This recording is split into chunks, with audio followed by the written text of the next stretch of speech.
Pense nisso. Quanta insatisfação as pessoas têm em suas vidas.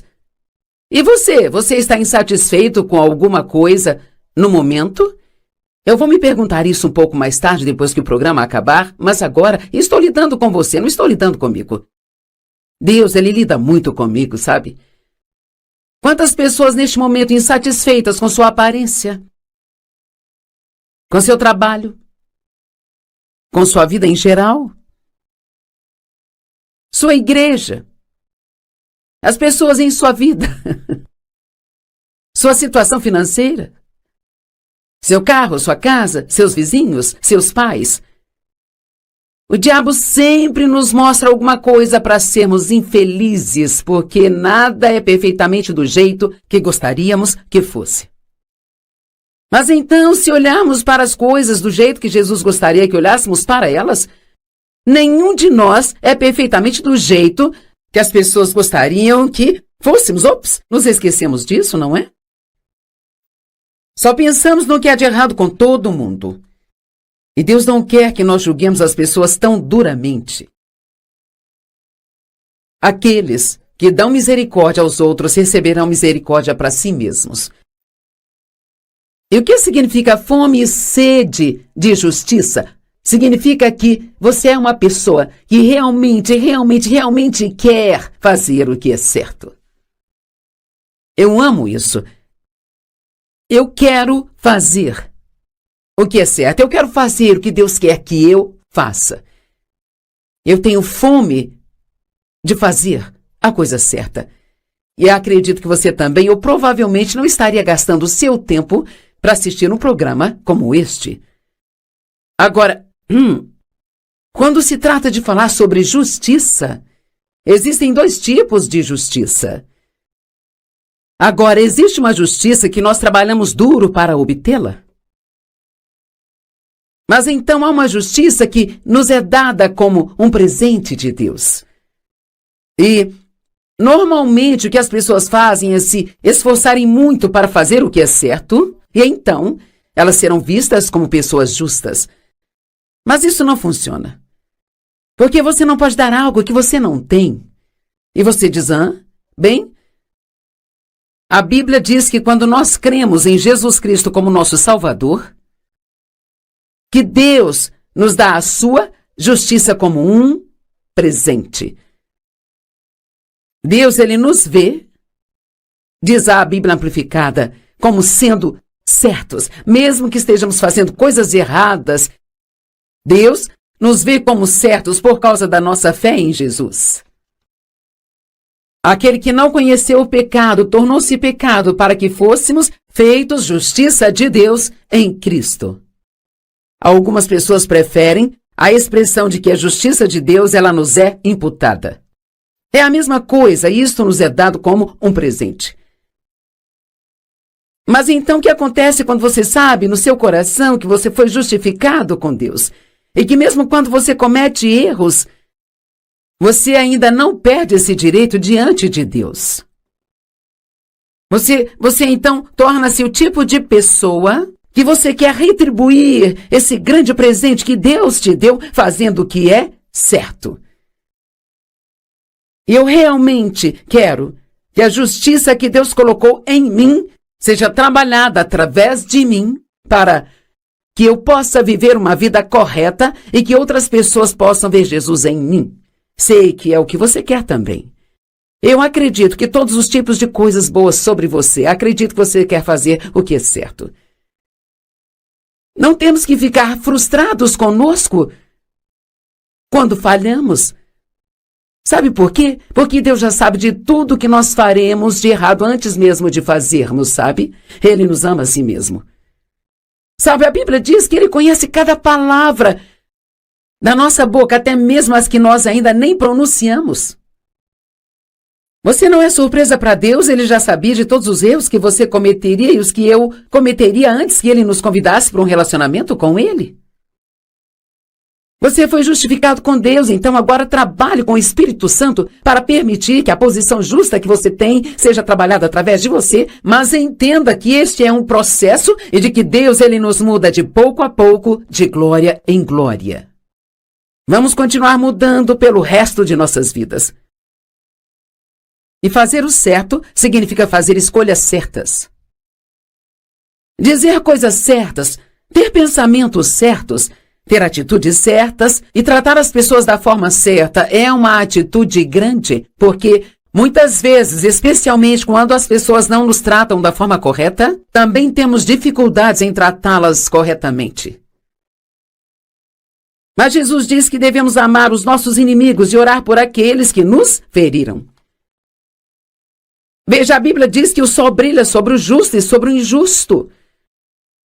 Você não tem que estar fazendo tudo certo para que o sol de Deus brilhe em você. Eu acredito que quando você é uma pessoa que quer realmente fazer o que é certo e ser esse tipo de pessoa, você vai sofrer pelo seu pecado quando você é condenado pelo pecado ou quando você faz algo de errado. E isso vai te machucar porque você não quer ferir a Deus.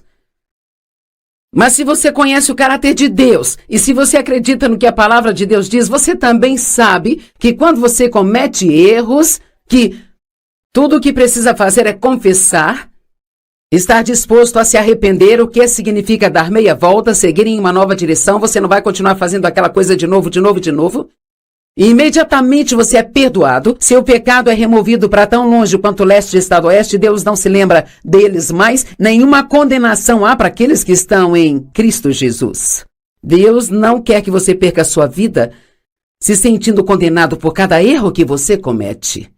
Fome e sede de justiça se refere à intensidade com a qual queremos isso. Acredito que Deus olha favoravelmente para as pessoas que querem fazer a coisa certa, mesmo que ainda cometam erros, mas elas querem fazer o certo.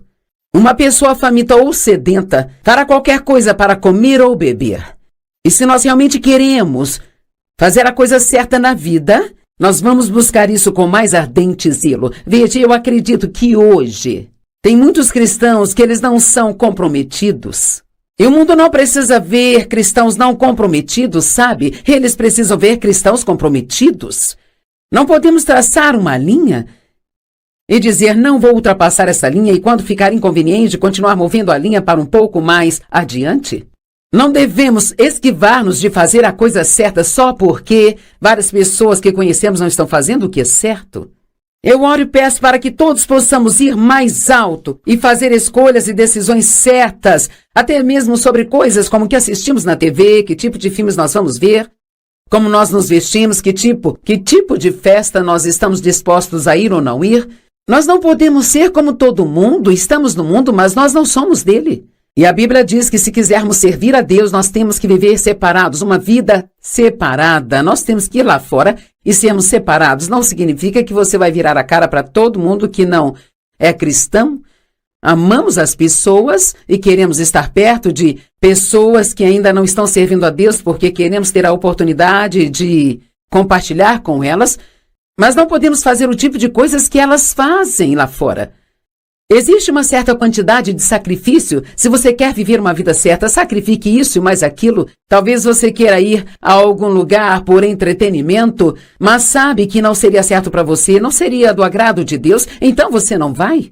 E eu acho que não há suficiente disso hoje em dia, sabe? Está cada vez mais difícil ser capaz de dizer quem são os cristãos. E você não pode dizer só porque eles têm um adesivo de peixe no carro ou uma cruz em torno do pescoço. Vocês os conhecerão pelos seus frutos, Jesus disse. Só sabemos quem são os verdadeiros cristãos pela maneira como se comportam. 2 Pedro 2,13 nos fala das recompensas da injustiça. Eles serão pagos com danos pelos danos que causaram. Sua ideia de prazer é se divertir em plena luz do dia. Eles são manchas e defeitos, se revelando em seus prazeres enquanto festejam com vocês. No entanto, Mateus 10:41 diz: quem receber uma pessoa justa só porque ela é uma pessoa justa, receberá a recompensa de uma pessoa justa. Então, pessoas injustas recebem danos pelos danos, mas as pessoas justas recebem uma recompensa, e essa recompensa é tão maravilhosa que até mesmo alguém que abençoa uma pessoa justa só porque ela é justa, também receberá a recompensa de um justo. Sabe, as recompensas de Deus são absolutamente incríveis. Agora, Romanos 6, 20 a 22 é muito interessante. Diz, quando vocês eram escravos do pecado, estavam livres da justiça.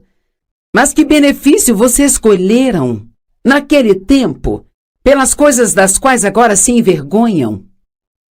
Essas coisas resultam em morte. Então ele estava pedindo aos romanos para pensar.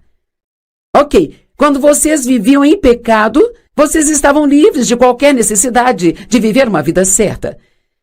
Mas o benefício que vocês tiveram com esse tipo de vida foi somente miséria. Quem pode realmente dizer que uma ressaca é divertida? Bem sabe, quem pode dizer que ficar cheio de ódio por alguém é divertido? Isso não é divertido, isso não é divertido ou agradável, não te traz paz nem alegria? Quem quer viver a vida sempre com medo de ser pego por estar fazendo alguma coisa errada?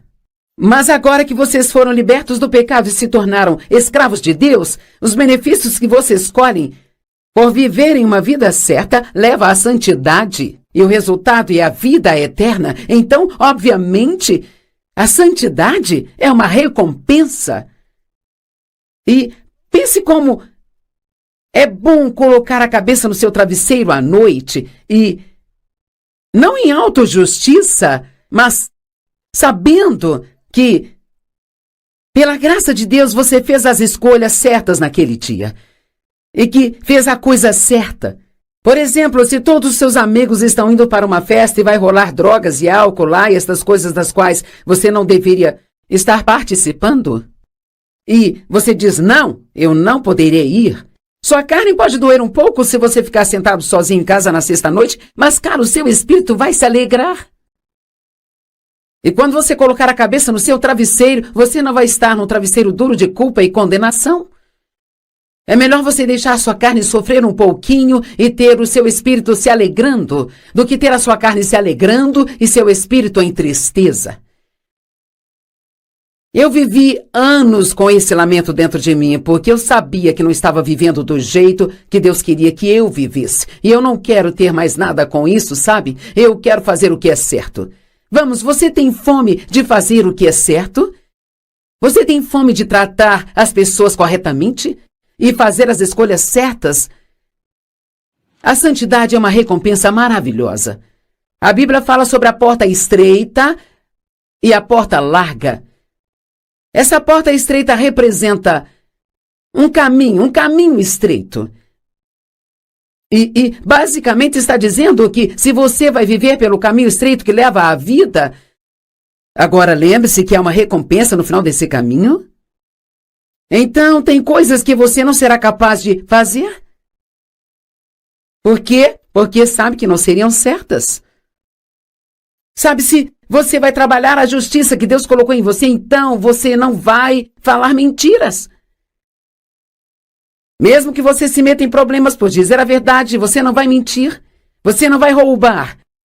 Você não vai pegar coisas do escritório onde trabalha e levar para usar em sua casa, porque estaria levando algo que não pertence a você. Você não vai cometer adultério porque sabe que a Bíblia diz que é errado. Há coisas para as quais nós vamos ter que dizer não, se quisermos viver o tipo de vida que Deus está nos chamando para viver. Agora, lembre-se quando você é um cristão nascido de novo, Deus te justifica com Ele. Mas é para que você possa produzir o fruto desta justiça em sua vida. Entrai pela porta estreita, pois larga é a porta e amplo o caminho que leva à destruição, e muitos são os que o encontram. No caminho amplo é fácil de viver, você começa a fazer o que todos no mundo estão fazendo, e anda por aí com seu adesivo no seu carro, vai à igreja no domingo e faz o que todo mundo faz, sabe? Mas no final disso está a destruição. Nenhum soldado de primeira classe se envolve com o mundo ou os costumes do mundo. 2 Timóteo 2, 13 e 4. Junte-se a mim no sofrimento como um bom soldado de Jesus Cristo. Ninguém que serve como um soldado fica preso. Deixe-me fazer uma pergunta. Você já ficou preso nos problemas de outra pessoa? Uau! Você começou a tentar ajudá-las e, de repente, você ficou sabendo muito mais do que queria saber e agora está todo preso nessa bagunça e você só quer cuidar das suas coisas e ficar fora disso? Quando você está preso em algo, fica todo amarrado naquilo e você perde a liberdade. Bem, a Bíblia está nos dizendo para não estarmos presos com o mundo. Estamos nele, mas não somos dele. Deixe-me dizer novamente, você não pode agir como o mundo. Podemos viver nele, mas devemos estar aqui como exemplo para as pessoas do mundo querer ter Jesus. Não para nos chamarem de hipócritas, porque nós não vivemos a vida na qual nós dizemos crer. Precisamos viver uma vida separada. Acho que precisamos ouvir mais disso. Que não estamos aqui para sermos como todo mundo. Veja, nós não somos melhores do que ninguém, nós não torcemos o nariz para ninguém. Eu amo os pecadores, eu amo os perdidos. Eu quero fazer tudo o que eu puder para atraí-los e ajudá-los, sabe? Mas realmente, eu amo esta declaração de Francisco de Assis. Pregue o tempo todo, use palavras apenas quando necessário. Deixe a sua vida ser uma pregação. Quando for trabalhar, deixe sua vida ser uma pregação. Trate bem as pessoas que não te tratam bem. Dê 8 horas de trabalho por 8 horas de salário. Não se assente no almoço e faça fofocas sobre outras pessoas do escritório com outras pessoas. Não murmure nem reclame do seu trabalho e das circunstâncias e do seu chefe. Faça com que vejam que há uma diferença em você. 2 Coríntios 6,17 diz, portanto, se afastem, sejam separados, diz o Senhor. Não toquem em nada impuro e eu vos receberei. Hebreus 12:1, portanto, já que estamos cercados por uma grande nuvem de testemunhas, aqui está falando de pessoas que viveram uma vida certa e já foram antes de nós e não estão mais aqui na terra, sabe? Mas que estão nos incentivando no reino espiritual. Vamos jogar fora? Estas são palavras um tanto violentas. Vamos jogar fora tudo aquilo que nos impede e todo o pecado que tenazmente nos assedia e vamos correr com perseverança a carreira que está diante de nós. Agora, andar nesse caminho estreito só será feito por aqueles que têm fome e sede de justiça. Deixe-me perguntar, você realmente quer fazer o que é certo? Está disposto a fazer o que é certo mesmo que seja a única pessoa que conhece que está fazendo? E se você quer, não seja hipócrita e ache que é melhor que todo mundo, agradeça a Deus por te dar graça. Em 2 Timóteo 4,10, Paulo disse, pois Demas, porque ele amou o mundo, ele me abandonou. Isso é interessante. Várias pessoas viajaram com Paulo em seu ministério, mas este homem, chamado Demas, ele amou tanto o mundo que ele abandonou Paulo e voltou para os caminhos mundanos, e duvido que ele tenha tido final feliz. Romanos 4:22-25 fala sobre a justiça a qual foi imputada a cada um de nós. Agora, isso não foi escrito apenas em favor dele, mas foi imputado a ele. Mas veja, esta justiça também será imputada a nós, se crermos naquele que ressuscitou a Jesus dos mortos. Então, todo aquele que crê que Deus ressuscitou Jesus dos mortos e se você o recebeu como Salvador, esse direito diante de Deus é imputado a você. Porque a nossa própria justiça não é aceitável diante de Deus para a salvação. Ele gosta quando queremos fazer as coisas certas, sabe? Mas não há nenhuma quantidade da nossa justiça que possa chegar ao padrão de Deus. É por isso que nós precisamos colocar a nossa fé em Jesus Cristo. Nós vamos a Deus através dele. Isaías disse, toda a nossa justiça é como trapos de imundícia, e eu preciso dessa justiça de Deus. Eu quero que você entenda o que eu estou dizendo. Se você é um crente, você tem direito diante de Deus, mas se você realmente ama a Deus, você vai querer fazer a coisa certa. E você não está fazendo isso porque tem que fazer ou para ganhar esse direito diante de Deus, mas você quer fazer a coisa certa porque você ama a Deus por causa do que Ele fez por você.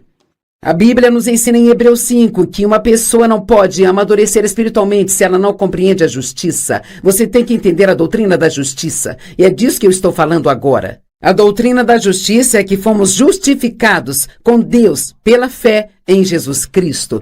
Mas então, o apóstolo ainda nos ensina a viver vidas corretas, a fazer as coisas certas.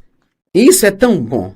Vista a couraça da justiça para que você seja capaz de enfrentar o inimigo que vem atrás de nós o tempo todo. Efésios 6 é um capítulo dos versículos 10 até o 18 que fala sobre a guerra espiritual, sobre como ganhar a guerra contra o diabo. E uma das coisas que diz lá é: vista a couraça da justiça, saiba que você foi justificado com Deus. Tenha confiança de que você é um filho de Deus, que Ele te ama e que você foi perdoado dos seus pecados.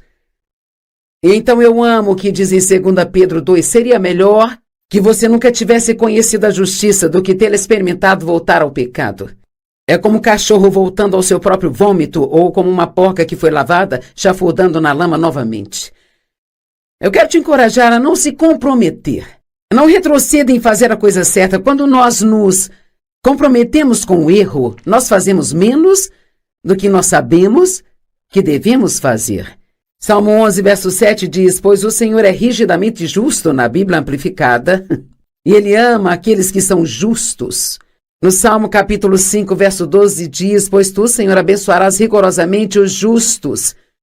Então não comprometa sua vida para manter outras pessoas ao seu redor felizes. Sempre siga a liderança do Espírito Santo e faça o que você sabe que é o certo para você. Precisamos ouvir isso de novo. Sempre faça o que você sabe que é a coisa certa. Não importa o que os outros pensem ou digam, você faz o que sabe que é certo. Pois tu, Senhor, abençoarás rigorosamente os justos, aqueles que estão corretos diante de ti. Como um escudo, você irá cercá-los com boa vontade, com prazer e favor. Uau! Aí está uma bênção. Bem-aventurados aqueles que têm fome e sede de justiça, pois eles vão ser satisfeitos.